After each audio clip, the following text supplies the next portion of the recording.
On the 30th of January, 2026, gold had its worst day in more than 4 decades.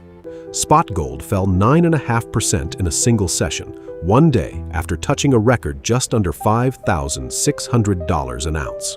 For traders, it looked like the kind of move that can break a story. Then, a few months later, central banks and other official institutions bought an estimated 289 tons of gold in a single quarter, 62% more than a year earlier, and the strongest second quarter on record. That looks like a contradiction. It isn't. Central banks were not ignoring the price. In 2025, as gold surged to repeated records, their buying actually fell 21% to about 863 tons. They noticed the price. They slowed down. And then they kept buying. That is the part worth understanding. Because a central bank can buy gold for reasons very different from a trader. A reserve has 2 jobs: earn something and survive something. United States Treasuries have long been unusually good at serving reserve portfolios. They are backed by the U.S. government, traded in one of the deepest and most liquid markets in the world, and they pay interest. Gold pays no interest. It produces no cash flow. It costs money to store. If return were the only question, the choice would look easy. But a reserve manager has another question. What happens if the asset is still valuable, but you cannot use it? On the 28th of February, 2022, 4 days after Russia invaded Ukraine, the European Union prohibited transactions connected to the management of the Russian central bank's reserves and assets. The United States Treasury later said that it and its international partners had immobilized at least $280 billion in Russian sovereign assets. Those reserves did not disappear because markets collapsed. They did not vanish because the issuer defaulted. Access to them was restricted through the legal and financial systems in which they were held. That distinction matters. It does not prove that the dollar is worthless. It does not prove that treasuries are unsafe. And it does not mean every central bank drew the same conclusion. What it proved is narrower. A financial reserve can carry political and jurisdictional risk in addition to market risk. Physical gold, especially when held under a country's own control, is different. It has no issuer. It is not another government's debt. It cannot default because there is no borrower on the other side of it. Gold is not untouchable. Where it is stored still matters, and sanctions can make transactions harder, but the metal itself is nobody else's liability. And after 2022, central bank accumulation accelerated sharply. Over the past 4 years, central banks have accumulated about 1,000 tons of gold per year on average. During the preceding decade, the average was about half as much.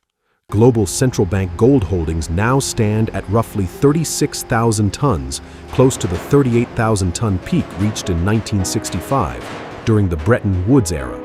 Melt all 36,000 tons into one solid block, and it would form a cube only a little over 12 meters on each side. A small building's worth of metal carrying an enormous amount of monetary insurance. And the buying is real. In the first half of 2026, Poland added 82 tons, taking its holdings to about 632 tons and moving closer to its stated target of 700. Uzbekistan added 41 tons. China added 40. Kazakhstan added 27. But if you stop there, this starts to sound like a simple rebellion against the dollar. The evidence does not support that.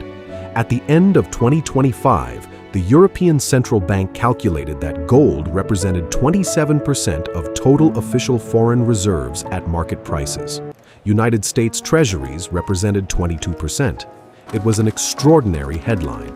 But the ECB also provided the part that changes its meaning. Much of the shift was caused by price.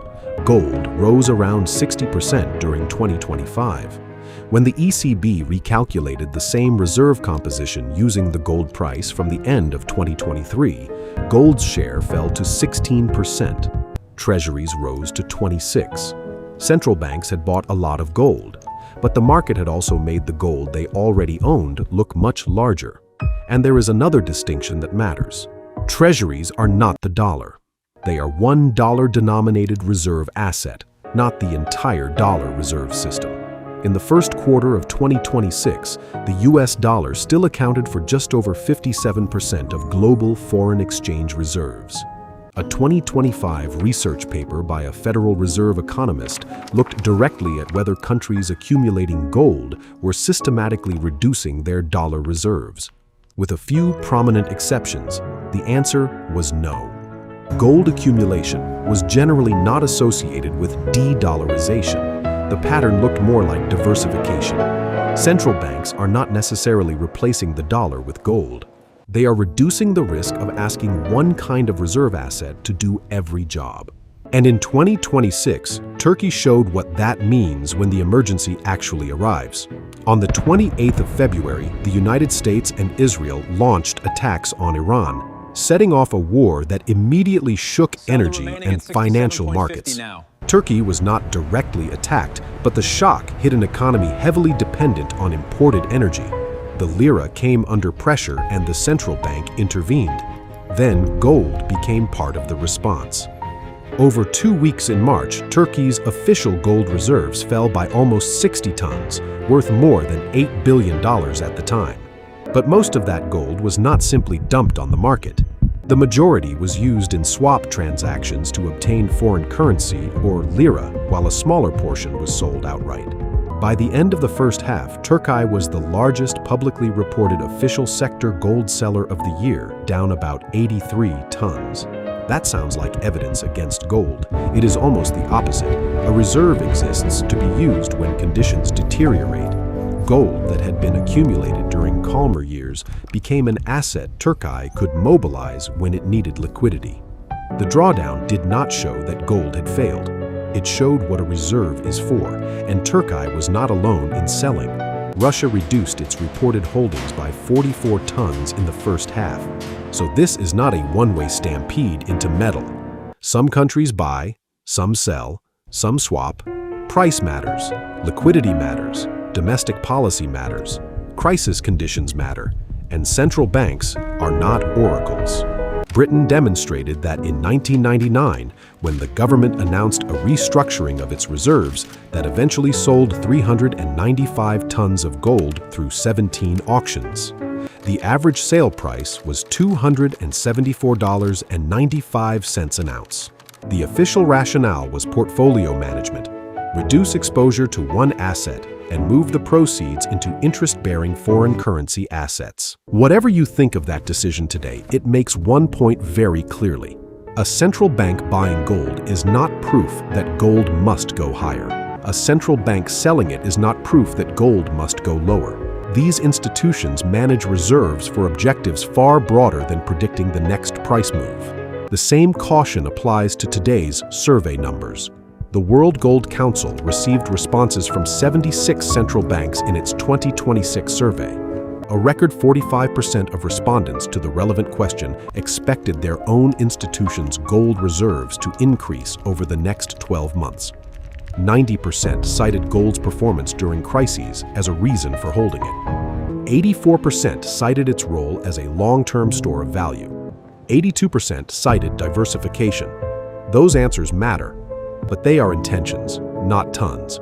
And the World Gold Council is not a neutral observer. It is a membership organization representing major gold mining companies and openly describes its role as championing gold as a strategic asset. So the survey tells us how reserve managers say they are thinking. It does not tell us what they will actually buy. The harder evidence is what they have already done. They bought less when gold became extremely expensive. Then buying rebounded sharply. Some countries accumulated, others sold or swapped gold when they needed liquidity, and all of it happened while the dollar remained, by far, the dominant reserve currency. That is why the most dramatic version of this story is probably the wrong one. This is not a mass flight from the dollar. It is not proof that fiat money is finished, and it is not evidence that the price of gold no longer matters. It is a change in what reserve managers have to insure against. Market risk, liquidity risk, sanctions, jurisdiction, geopolitical shocks, the possibility that an asset can remain valuable and still become difficult to access when it is needed most. Gold does not solve all of those problems. It is volatile. It pays no interest. It costs money to store, and when it is held outside national control, custody and legal risk still exist. But gold has one characteristic most financial reserves do not. It is not somebody else's promise. So 27% gold against 22% treasuries is not the real story. The real story is what sits underneath those numbers. Central banks still care about yield, they still care about the dollar, they still care about price, but they are also paying for resilience. They haven't bet against the dollar, but they are quietly hedging the system built around it, with the one reserve asset that is nobody else's liability and that no central bank can print.